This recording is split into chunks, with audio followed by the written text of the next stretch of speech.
As you may have seen in all the publicity for tonight's programme, there are drawbacks to fame, and one of the most pernicious is this: an obsessional pornographic letter, one of thousands, from the poisoned pen of a man in the northwest of England. Since the 1970s, a number of well-known women have been getting streams of letters, all in envelopes postmarked Wigan, Bolton, Bury or Manchester. All the women are household names and in their 50s. Diana Rigg, for example, Nari Dawn Porter, Jan Leeming, Maura Lister, and many more, including Sue McGregor and Joan Bakewell. Sue, when did you first start getting these letters? Well, I can remember the first letter came in a package. It was in the early 80s, and I was actually not at the BBC that day. I was at the Barbican Theatre in London for a broadcast for Woman's Hours, the programme I was presenting in those days. And I opened this package, and there was a letter and some very strange photographs. Very unpleasant it was. And since then, on a regular basis, I've been getting letters from the same man. Very obviously it's the same man because the handwriting is highly recognisable. But because it's recognisable, frankly now, I don't bother to read them. I just chuck them away, or in this case, I've given them, one or two of them, to the police. And what about you, Joan? Have you been getting letters that long? I've been getting them sporadically for about 10 years. Sometimes just several over a couple of months, and then nothing for several months. Initially, I just opened an airmail letter. What can it be? I was absolutely appalled by what was inside. They're so obscene, we're not actually going to say what's in them. No. You couldn't dream of quoting them. Photographs, awful. So the next time, of course, I was wary, and now, again, I just don't bother to open them. And in a sense, you can get used to getting them. You just know that they're very nasty and they go straight in the bin. But nonetheless, there's that moment, oh, here it comes again. It's offensive. And do they frighten you? No, it's not frightening, really, because in a sense, this is clearly someone who's very disturbed, rather sad, possibly lonely. They all come from the same area, so it clearly doesn't move around. And it's just offensive. I mean, it really is. It comes into your life and intrudes itself. And that's really dislikable. And if he's watching tonight, maybe, Sue, what would you say to him? Well, I do think it's obviously highly offensive, but it is a form of assault, actually, and it's against the law to send this sort of letter. I mean, you could almost call it stalking by mail. And I would say, look, it's shocking, but we don't bother to read it anymore. So he's wasting his time, He's wasting his time. But there are people, perhaps, who he will target for the first time, who will find this deeply offensive. And he has to stop. I mean, one has to, in a sense, admire his persistence, because he's gone on and on and on. I think there are about 40 or 50 women who get these letters on a regular basis. So some poor man is sitting down writing these letters 12 hours a day. Yes, not doing much else. But it is important that it stops. I mean, we've had enough. We really have had enough. Well, let's see what we can do tonight. Thanks both very much for coming in. Thank you. Keir Hartley is the forensic scientist who's been putting together the details of these letters. You've really worked out some pretty distinctive features of the handwriting. Take us through them. Yes, well, we've been looking at this handwriting for over 18 years now, and in that time we've noticed a number of features. For example, some of them have remained fairly constant for all that time. For example, the E.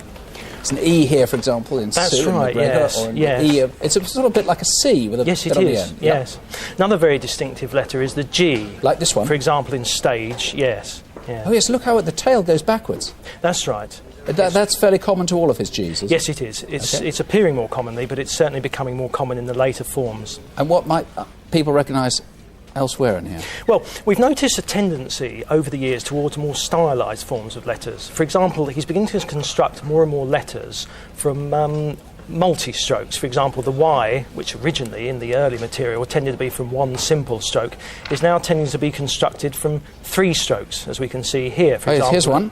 The end of strictly. 2, 3. Yes. Yep. Yes. Anything else? Well, I'd also like to talk about the A. Oh yes, look, here's one. You can see that it's now tending to a form almost like a reversed S. We're starting to lose that downward stroke on the right side of the letter, and we're beginning to see a form that's appearing more and more like an S in reverse. Some of them are almost like you'd see in a newspaper, aren't they? Sort of like a printed Times A. They do look a little like that, but yes. Sometimes he loses that, as you say, and it's just a That's right, backward. just a reverse S, yes. There's also a tendency now for the appearance of more square forms. If I could draw your attention to London, oh yes, the here. O there, or the N. The N, yep. So, next to it there is a D with a tick on it, and we're seeing these ticks appearing on vertical letters. For example, the T as well. So there are a lot of things there that people might recognise. Shelley McGlone, you're investigating this. Sue reckon maybe 40, 50 women are getting these letters. Do you know how many are receiving them? It's impossible to tell at the moment. I initially was the investigating officer that started the inquiry in December last year, following a complaint from an actress working in a West End theatre. And as a result of inquiries into that and liaison with the Forensic Science Lab, it became apparent that we were talking about a vast number of ladies. Following the publicity today, the number's going up and up and up, and we're looking at possibly 50, 60, and maybe more that we don't know about How yet. important is it that women who've been receiving these letters contact you, or have you got all the information you need about No, them? not at all. I think if anybody has been receiving this mail, then it's very important that they do contact us. We will treat it with the strictest of confidence, and we will only release any details with their say-so. OK, and an appeal to the press, incidentally. When people have been victimised, please, even if they find out the names, don't publish them. Except, of course, Sue and Joan were happy to have their names published. Joan getting these at home, that's very, very, very, very frightening. All of these are postmarked from the northwest of England. They're all coming from Manchester, Bolton, what's That's correct. It's quite clear if you look at the envelope. The majority of the most recent ones, in fact, are airmail envelopes. Isn't that interesting? Yes. In the earlier years, maybe going back to the 1980s, it wasn't always the case, but it's become apparent recently. Now, postmen may have noticed a lot of these being put in the letterbox. That's Airmail. right. And I think Airmail- sometimes they not only say Sue McGregor or what the name is there, they also say actress underneath. That's right. It's an unusual feature that quite often the writer writes the word actress underneath the name. And also the postmarks generally are coming from the northwest of England, the Bury, Bolton, Wigan and Manchester areas. The person we suspect has got some involvement or indeed a great interest in the theatre, because a lot of the women are targeted when they're working on stages in the West End. And he's obviously able to find out where they are, because sometimes on their first night or even on the first rehearsal night, a letter arrives at the theatre. Quite often within a couple of days letters start to begin to be received at the theatre, and we believe that he may be an educated person. He's certainly not illiterate, and I think we're looking for somebody maybe in their 50s, possibly older, because the time period we're talking about is 20 to 25 years. OK, 50s, possibly 60s. Handwriting like that, northwest of England. If you think you recognise this writing, if you think you might know who he is, and of course it could be a relative, it could be a neighbour, please let us know. Are you a postman, a postwoman who keeps picking up mail like this? Give us a call, 0500 600 600, or ring 020 7321 8878. Coming up, the woman taken hostage in a building society. I was about to explain what I wanted when he put his arm round me, and I thought, ooh, someone I know, playing a joke. And he just said, fill the bag with money. The racist thug who's so consumed by hate, he doesn't realise he's on CCTV. Hindu! Hindu, idiot! Fucking come out! You bastard! Hindu! Pension, Hindu! And the violent robber who couldn't keep up his disguise.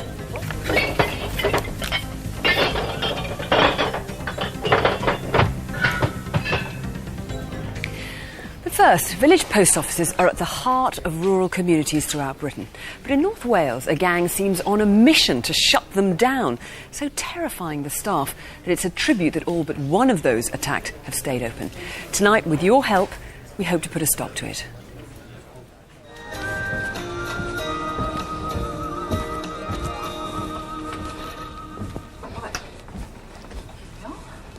Thanks, love.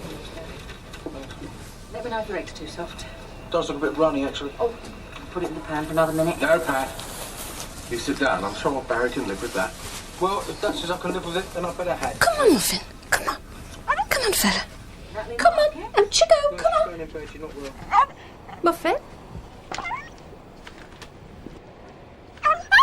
Scream again and I'll kill you! He just made a dive for me and kept punching me in the face, and then eventually got me round the neck and kicked me, and I went down outside and he just dragged me back into the breakfast room. You can have my money and the jewellery's up. We're not interested in that! We want the PO! Hang on. Look, we don't want to hurt you. All we want's the money.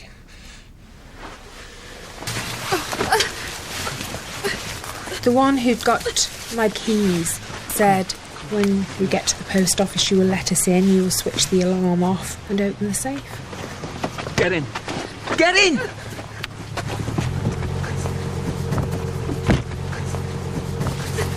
Make sure you keep that cover on your head. We don't want you seeing anything.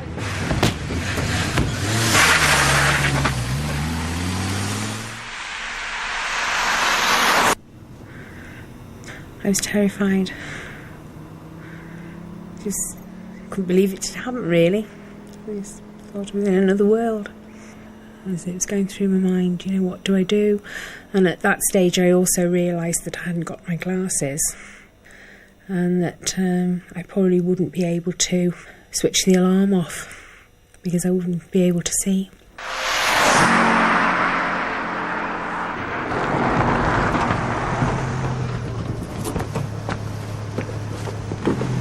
For Christ's sake, open the door and get it in! Don't forget that security light when you go in. Get out! Come on! Hurry up!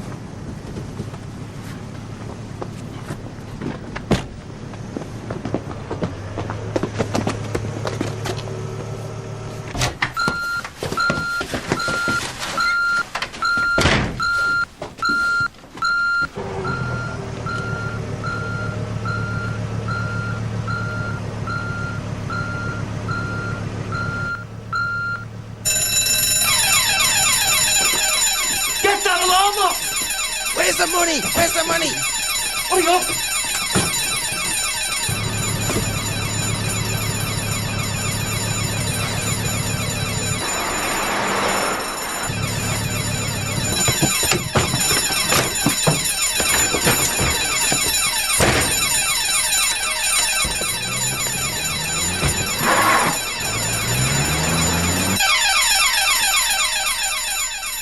The crime was so unusual, police knew immediately it was a gang that had tried this on 3 times before. The first was 10 days before Christmas at the Riverbank post office in Begilt. The postmaster works there with his son.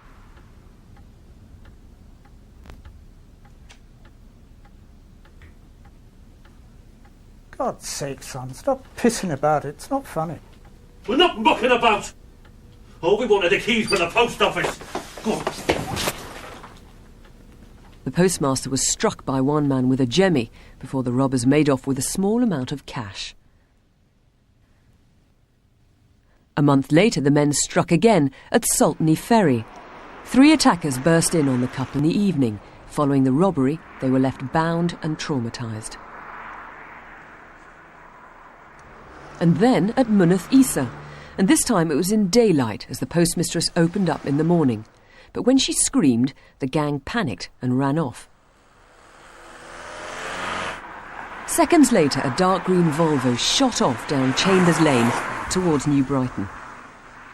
2 weeks ago, this green Volvo T5 was found abandoned in Ellesmere Port with part of its engine blown. Do you remember seeing it being driven? And can you connect it with anyone who's come into a lot of cash? And can you make any links from Ellesmere Port to this cluster of villages in North Wales?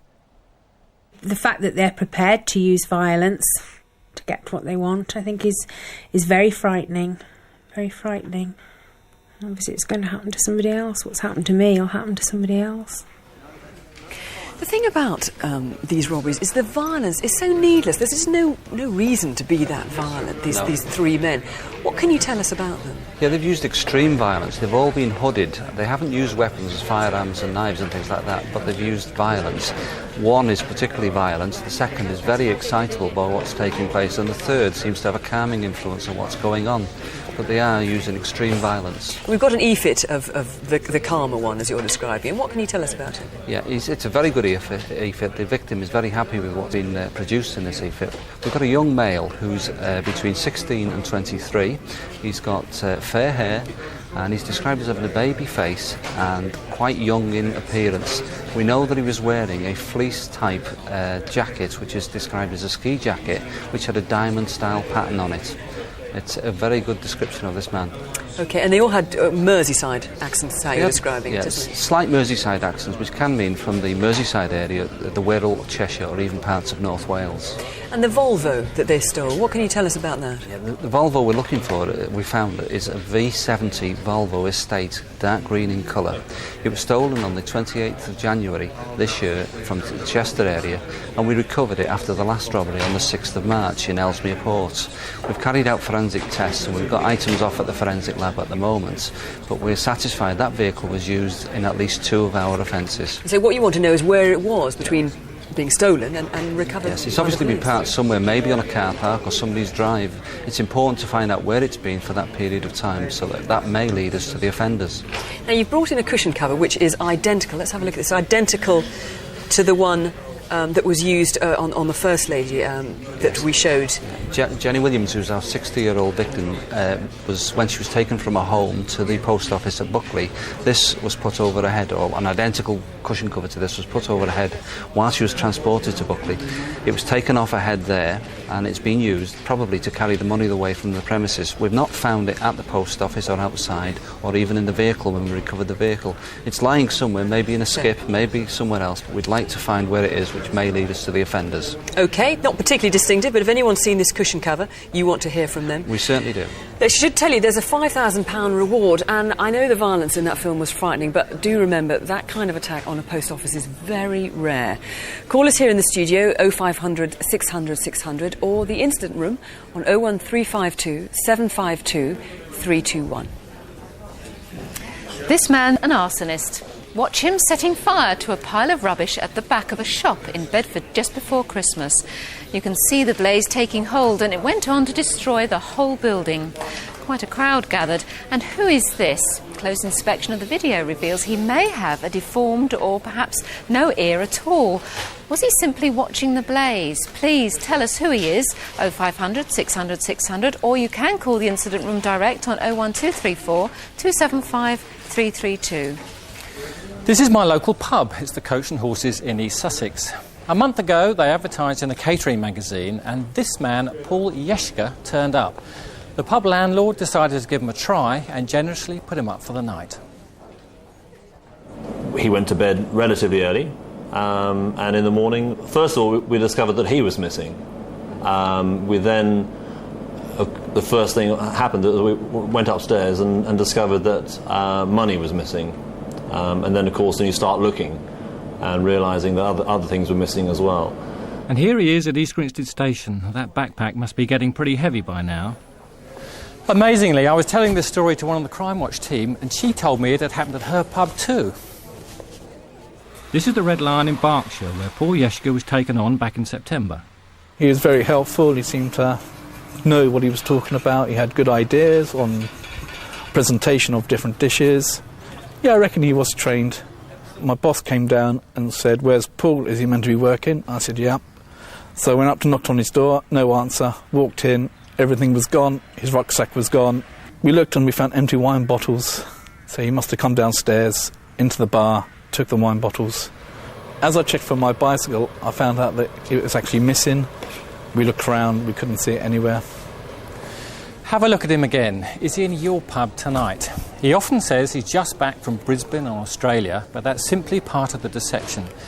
If you know where he is, let's cook his goose. Ring 0845 60 70 999.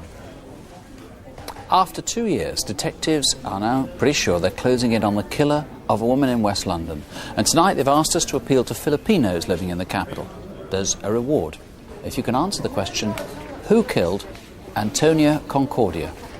She was very pretty and charming, and she has an aura of pleasing people. And whosoever came in her company, they never felt short of respect. Though she was running this restaurant for the last 10 years, at the time of retirement, she will close the restaurant and she will retire with me to Himalayas, which is our dreamland to live and seek peace. Tonette, or Choti to close friends, was the owner of the Tasty Thai in Fulham, West London. The job entailed doing her own shopping, as here at Tesco's in Hammersmith, then on to Quick Save in Fulham and at this butcher's in North End Road. About 5 p.m. that Saturday, several people saw a Thai or Filipino man in the yard at the back of the Tasty Thai. He seemed to be doing exercises. Or was he nervous? Maybe somebody saw him leave down the alley onto Purcell Crescent. Sometime on Saturday afternoon, a notice was put up in the window of the Tasty Thai. It's in quite distinctive writing. The staff were astonished. Saturday is the busiest night of the week, and when one rang to see what was going on, there was someone at the other end. Tonette was stabbed frenziedly, but maybe she knew her killer because there were no signs of forced entry. Curiously, the day after police think she was murdered, a woman was seen letting herself in. She was Oriental, maybe 5'4", and dressed drably. By Monday, Tonette's former husband was really worried, and together with a waiter, they managed to get in. When I went downstairs,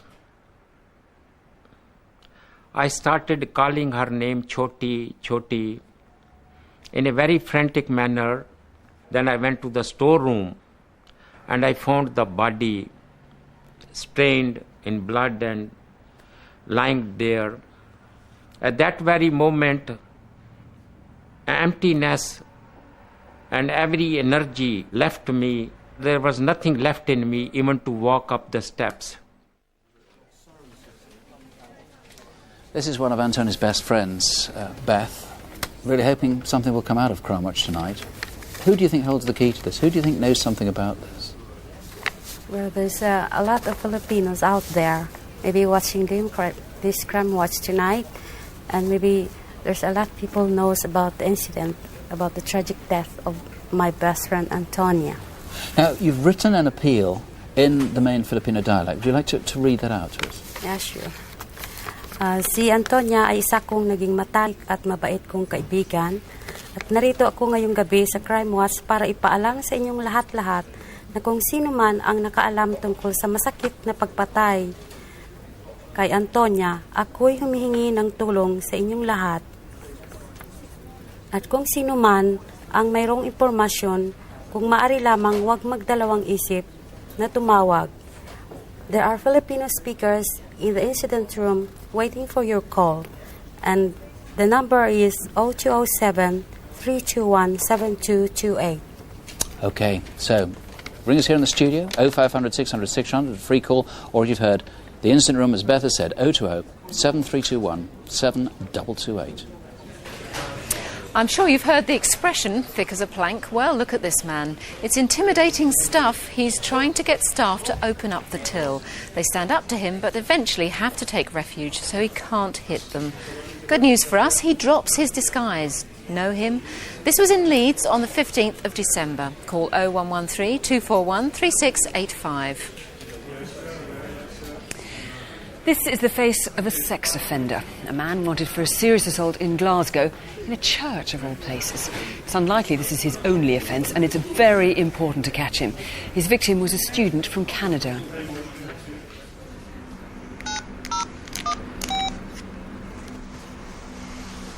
My mother left a message on my mobile that my grandfather had died 2 nights before, on the Thursday.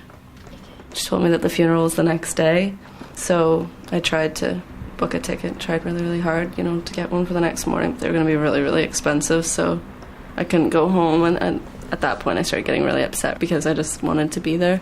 I asked my mother if she thought that, he would want me to go to a service or something like that, just so I could be kind of in the same place at the same time, and just so that I could remember him in my own way, deal with it in my own way.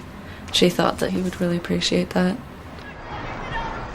So, on a Sunday afternoon 2 months ago, she set off for St Mungo's Church in Glebe Street, Townhead. She passed a couple carrying a small wicker basket, who could have seen something of what happened next. A man in his 20s, who seemed to be hanging about. Well, I was a bit concerned, but I watched him and I thought that he'd left. There's a brief history on one side of the wall. And on the other side, there was a listing of the service times and days, and so I was just reading over that to see if there'd be an evening service. Be quiet! What the hell are you doing? And the first thought that went through my head was that it was actually one of my friends, just playing a practical joke or something. Shut up or I'll kill you! Please! I said, please, please, please don't do this. I'm just here because I wanted to find a service for my grandfather. He died. He just looked at me with this totally blank expression, you really think I care? The assailant was tall, slim, and with a Glasgow accent. He'd punched her in the face and seriously sexually assaulted her inside the doorway to the church. Then he ambled towards Stirling Road and the Royal Infirmary. The student was badly bruised, shocked and in pain, but knew there was a hospital just across the footbridge. Anyone who saw her in her yellow jacket might well have seen the sex offender somewhere too. So might anyone at the five-a-side football tournament at the sports centre just behind the church. Look at him again. Was he a spectator or in the tournament? Did he draw attention to himself nearby? Police have traced lots of people who were here. If you were, please come forward. Or did you see someone hanging about near the International Christian Centre, half a mile away on St James's Road, about 5:30 p.m. on that Sunday early in February? Or did you notice someone in the hospital car park opposite the Christian Centre, just off Stirling Road, 10 minutes later at around 5:40? I didn't want to call home. I didn't want to tell my family at all, because what they were coping with at the time, you know, Canadian time, while I was making my statement, they were in the middle of a funeral. It's a really horrible attack, and in a church as well. I mean, Alistair, what can you tell us about the man who did it? The suspect is described as 23 to 30 years of age, 5'11" to 6'1" in height, of slim build, clean shaven, and he's got short, mousy brown hair brushed to the front. At the time of the attack, he was wearing a beige-coloured zip jacket, possibly with 2 hoops in the upper sleeve, faded blue denims, and was carrying a grey hold-all bag over his shoulder. He may have bloodstains, mightn't he, on this jacket? He may be blood-stained. In fact, he may have went home that evening to either family or friends, offering up an explanation for that blood-staining, or in fact may have discarded the clothing since the attack.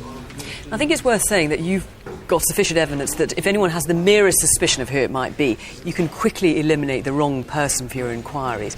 There's 2 people you still haven't heard from, you want to. The 2 people we saw, the 2 witnesses walking along. That's correct. It's the couple with the lady with the wicker basket.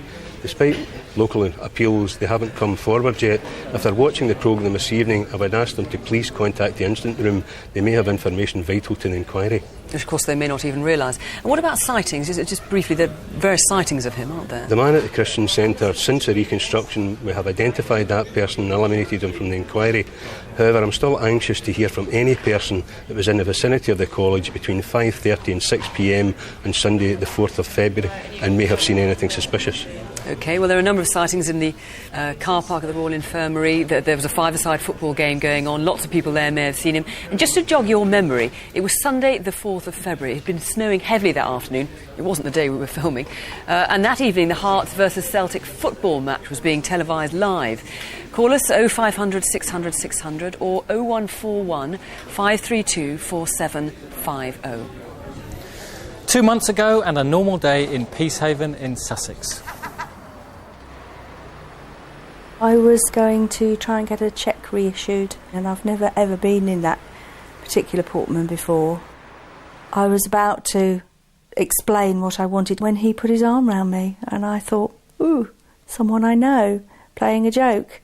And he just said, fill the bag with money.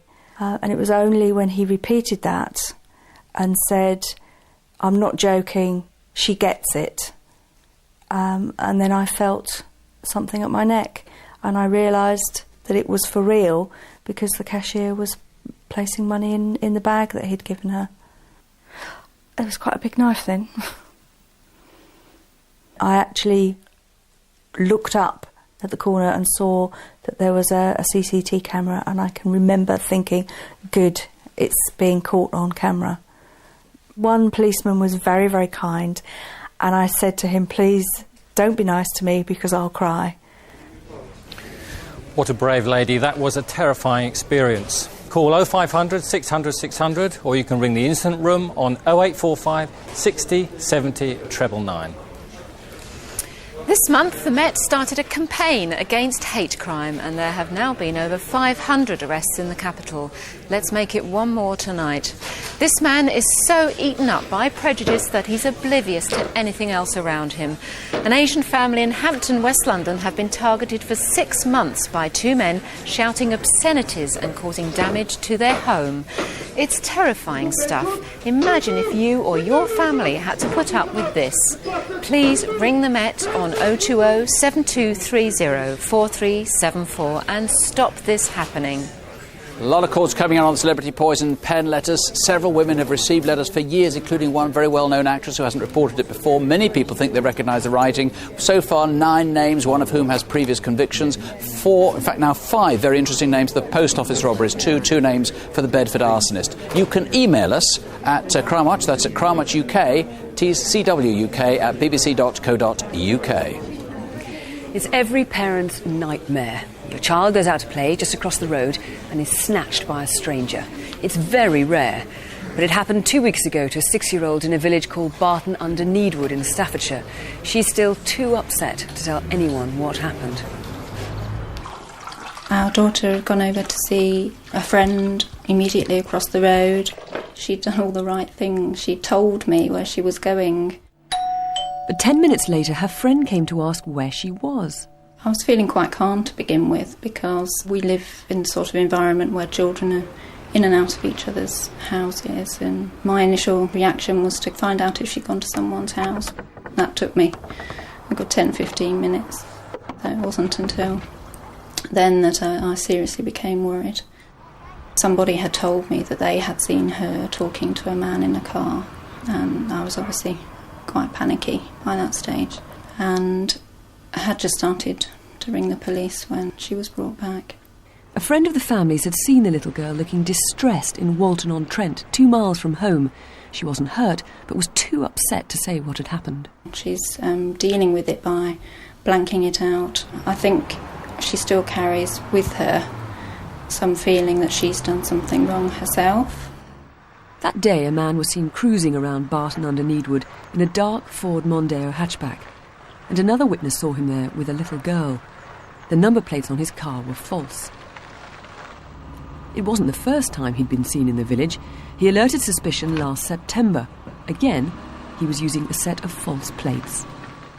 She started chewing on her clothes, and we've had to get her changed because she's made her jumper or cardigan so wet. We feel very lucky to have her back. It could have been very different. Could have been so much worse. But that poor little girl. I hate to think, what she's been through. Barry, what about the man who took her? What do we know about him? Well, witnesses described the man as being a person aged between 35 and 55 years. He has a distinctive round face, and at the time he was wearing a black woolly hat, and I believe he was wearing that to partly conceal his identity. And is he local? Do we know? Not sure. We'll keep an open mind. Could well be local, but also there are indications that he may travel nationwide. We have linked this inquiry with incidents in Newark and Peterborough to date. So he could come from anywhere, really? Could well be. Now, you found what could be a piece of evidence, a little doll. Yes, about a quarter of a mile outside Walton Village, we found a doll at the side of the road. It does interest us. It is known that some paedophiles will use sweets, toys, possibly dollies, to actually entice young children to a car. Doesn't bear thinking about. Doesn't really, but we're particularly keen to establish the origin of this particular doll, and also to see whether it is linked with our inquiry. And it's not branded particularly, is it? So possibly from a craft shop? No brands on it whatsoever. It could be handcrafted. And what about the little girl? She's still not said anything about what happened. Been a very traumatic incident for the 6-year-old girl. She's working through it quite well, settled down back to school life, and we're currently working with a child expert and our child protection team in working towards a second interview with her in due course. Well, I guess you have to go gently with a little girl as small as that. It's a terrible case. If you know anything, I mean, who knows, this man may well have done it before, he may do it again. Call the Instant Room on 01785 234 953. A year ago, we reconstructed a crime that transfixed the country 19 years previously, back in 1981. It was the killing of a child in Hampshire, Marion Crofts. Last year's appeal prompted 250 offers of help from Crimewatch viewers. Now police have asked us to repeat the reconstruction with some extra information. So what you're about to see are events that happened 20 years ago. Hey! Don't forget this. You can collect your sponsorship money. Sarah, are you ready? We're going to be late. Seems you be getting going. Come on, Well, love. I'm coming. You know what the parking's like down there. Come on. Oh, Marion, I pumped out your tyres last night, love. All right. Oh, thanks, okay, Dad. Bye. Come on, you two. Bye. I think maybe she was a bit the apple of his eye, being the baby. She was a good pupil at school. Well, wasn't particularly naughty. She was musical, of course. She was quite a serious child. At 14, she decided she was going to be a teacher. I think she'd probably have done it, given the chance. On that Saturday, Marion cycled from her home in Fleet to a school in Farnborough, where she rehearsed with a local youth orchestra. Her route took her along Laffans Road, which runs beside the Basingstoke Canal. Yeah. The area is familiar with generations of soldiers who trained at Aldershot Camp. Many there in 1981 will have known the copse and towpath of Laffans Road well.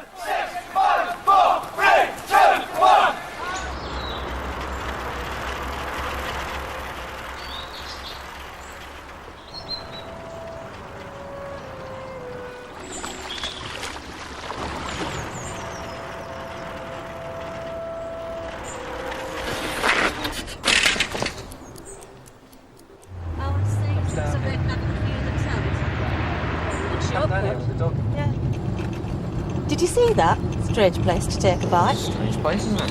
Yeah.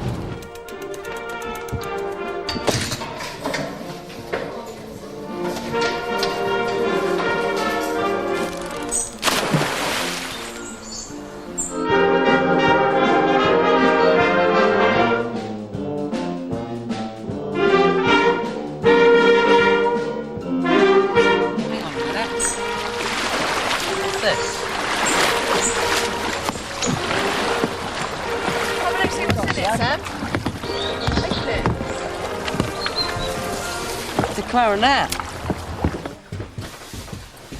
So no sign of Marion? No. She'll be fine. I'm going to go. Bye.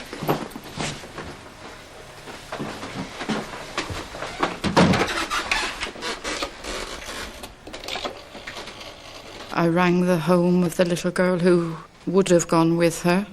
Hello, it's Marion's mum here. Did she come back with you? And her mother said that Marion hadn't been there at all that day. And that was when we got worried. I rang the hospital and asked if a little girl had been brought in who'd sort of come off her bicycle or anything, or been knocked off her bicycle. Something had gone very wrong. I certainly didn't think of what it was. It didn't run through my mind to what had happened. I just thought perhaps there'd been an accident.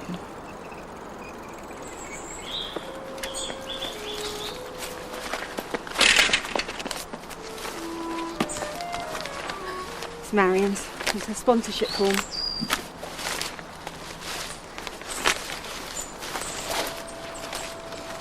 Mum? Mum? Oh my God. Marion!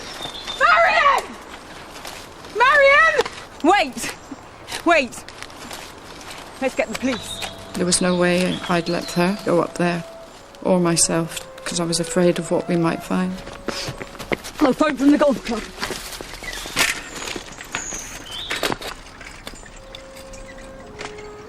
Marion was so well hidden, it took a police dog to locate her.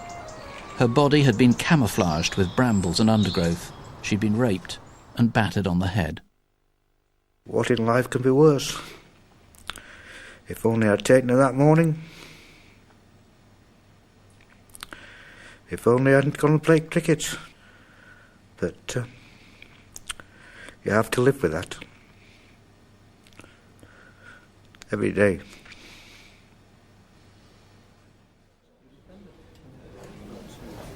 If you phoned on this a year ago, thank you very much indeed, but all the names offered then have been checked out and eliminated. If you didn't call then and you can help, please now do. Do you know someone who was at Aldershot who probably didn't have a girlfriend at the time, 1981? He may have kept himself to himself. He'd now be in his late 30s or early 40s. He may very well have reoffended since. Indeed, he might have been in prison. He's the sort of guy who would show no sign of remorse. There's DNA, so it's easy to identify the culprit. Please call us here or call the incident room 01962 871 402. Why should anyone want to rob a travel agent's? It's not a place you'd expect to find a lot of money, but in Tooting and Balham in South London there have been 2 attacks, one so violent police are fearful of what could happen next. In the crime you're about to see, the robbers got away with just £53. Travel Matters in Balham is owned and run by Karen Simmons, along with her new assistant, Alison Norcott. At the end of January, Karen was 8 months pregnant. It's the first grandchild for my parents, so there's a real air of excitement. Karen having a baby has just given me a lot more responsibility. The majority of the holidays that we sell is really aimed at families, because that is the business, really, that we get here. The road has a very real kind of community feel to it. Very safe, very secure, very quiet. You're travel agents? Yeah. Do you do flats? And they were just really stupid questions. If they didn't know it was a travel agency, what was the purpose of them coming in? My heart sank. I thought, oh, here we go. Here comes trouble. The white guy was just standing there, just staring at me, his eyes transfixed on me. I think they were just sort of playing for time, really. Get in the back! This is a robbery! I was just so scared. I was absolutely speechless. I just thought, oh my God, you know, what's going to happen? Get down! Get down on the floor! I was very scared inside. On your front! I can't get on my front, I'm pregnant. I was incredibly concerned about my baby. And when I saw the knives, I was just thinking, please don't harm this baby. Don't look at me! One of them kicked me on the side of the head here. It was such a shock. That's when I really started to worry. They just didn't care less. It was just their complete carefree attitudes. Hands together. Keep straight and keep your eyes closed. Where's the safe? There isn't a safe. Where's your bags? Just by the desk. By the desk. The 2 men made off down Blandfield Road with Karen's purse, which was later found in Peckham.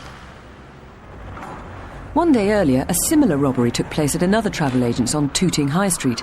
Again, the victim was kicked in the head for no apparent reason, and so hard it left him seriously injured. The black man had a clear complexion, baby face, and strangely a red inner lip. He seemed to be the more dominant one. The white man was in his early 20s, tall at 6 foot, and skinny with a pale face and pointed nose. The fact that they decided to even use violence and kick a pregnant woman, I'm sure that their mothers would be very upset and ashamed. A horrifying ordeal. But let me just tell you, Karen Simmons had a little girl on Sunday, safe and sound, called Alice, 6 pounds, 12 ounces. If you can help with those robberies, ring us here or the incident room on 020-8247 8468. And on this or any other crime, you can call Crime Stoppers, anonymously, if you want, on 0800 555 111.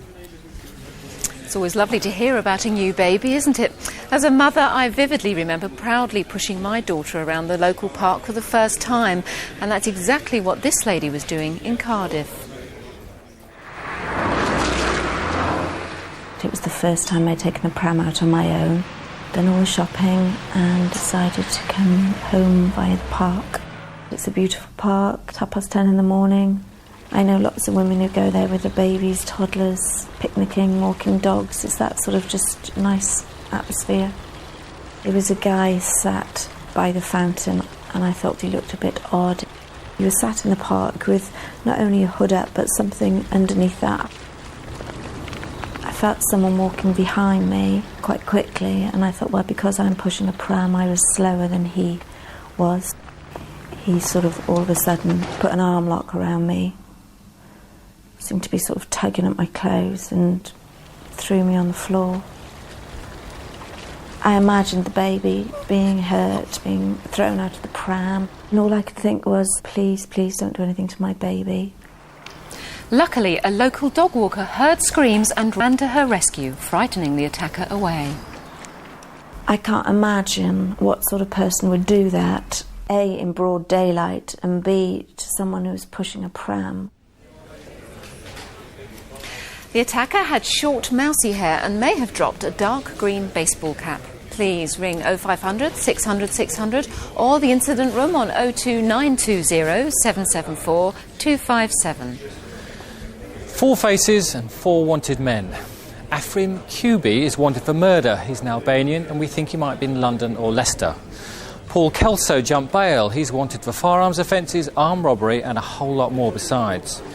Ayodele Alowi is wanted for the rape of a 16-year-old in South London. And there's a warrant out for Robin Woods after a 21-year-old visitor to Britain was attacked and raped. 0500 600 600 and all the numbers for tonight's appeals are on CFAX page 621. This is DI Jessica Jones, and she's asked us to ask you about a series of attacks which by any standards are worrying and prolific. One man has been responsible for at least a dozen sex assaults in London. Jessica thinks there may be many other women who haven't yet come forward. The first known case was in Kensington last June. The most recent was just 4 days ago. He has 2 approaches. One is that he follows women home, often as they return from work. I just took my normal route home, which I walked every day. Got to the flat probably about 6:30.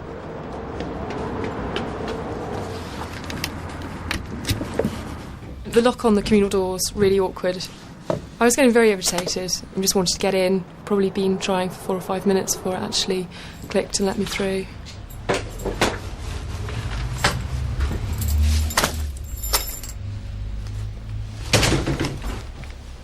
I just thought that this was one of the new tenants. Sorry. Just moved in. So I noticed that he was looking at me but didn't feel uncomfortable or anything. I lost sight of him for a second and I actually thought he'd just gone past me to go up the staircase. He put one arm over my left shoulder. I kind of thought, you know, that's a bit rude, you know, who do you think you are kind of thing. He just grabbed me. I felt something really sharp up against my cheek. I was just absolutely petrified. Really, really petrified. Something just snapped inside me and I've just got to get away. And I turned round and he looked at me as if to say, what's the problem? What have I done? I haven't done anything. And I just remember thinking, how dare you? Because he's invaded my space, he's invaded my privacy, and yet he can stand there as if he's done nothing wrong. He's in his late teens or early 20s. Several people think he looks like a student, and everyone says he seems Thai, Malaysian or Vietnamese. His other approach is to ask women for directions. I just got off the bus. It was around 12:30.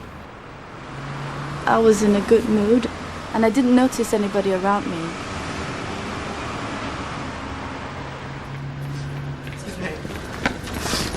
Excuse me. Could you tell me the way to Hyde Park Corner? I just don't know where to go. No, they don't help me. I don't want to walk there. It's just my first time. I don't know where to go.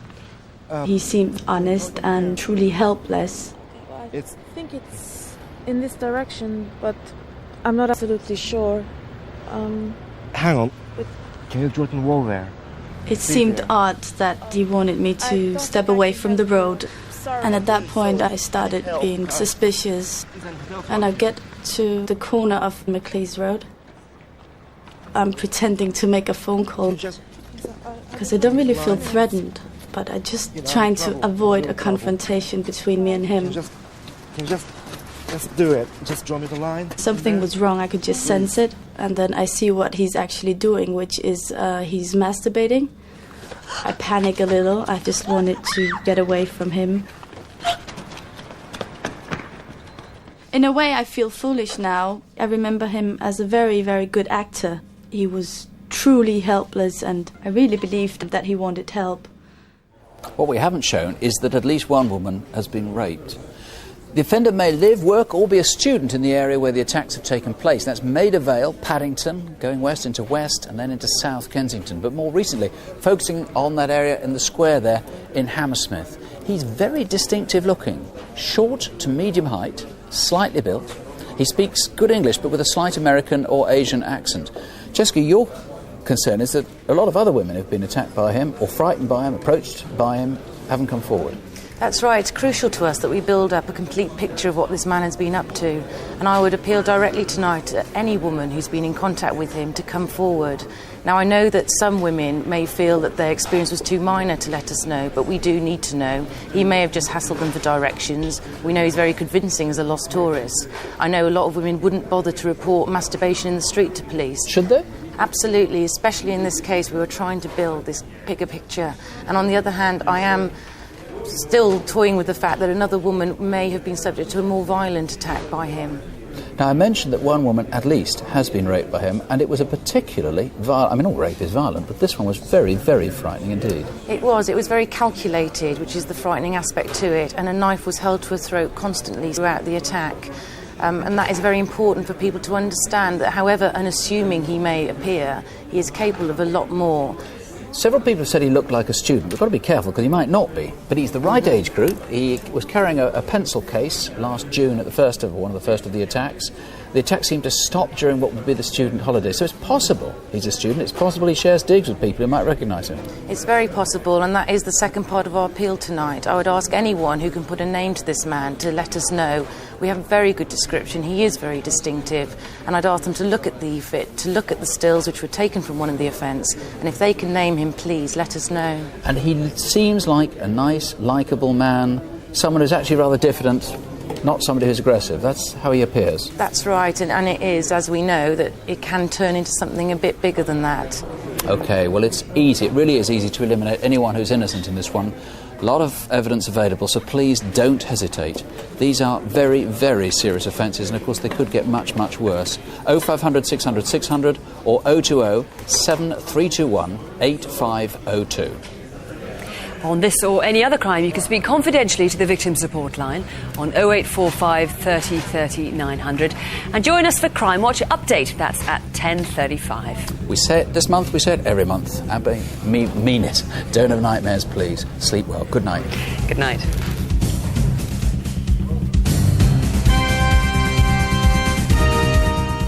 The new police recruits are passing out and join their divisions on the streets. Rob Lewis at 10 to 11 on BBC One.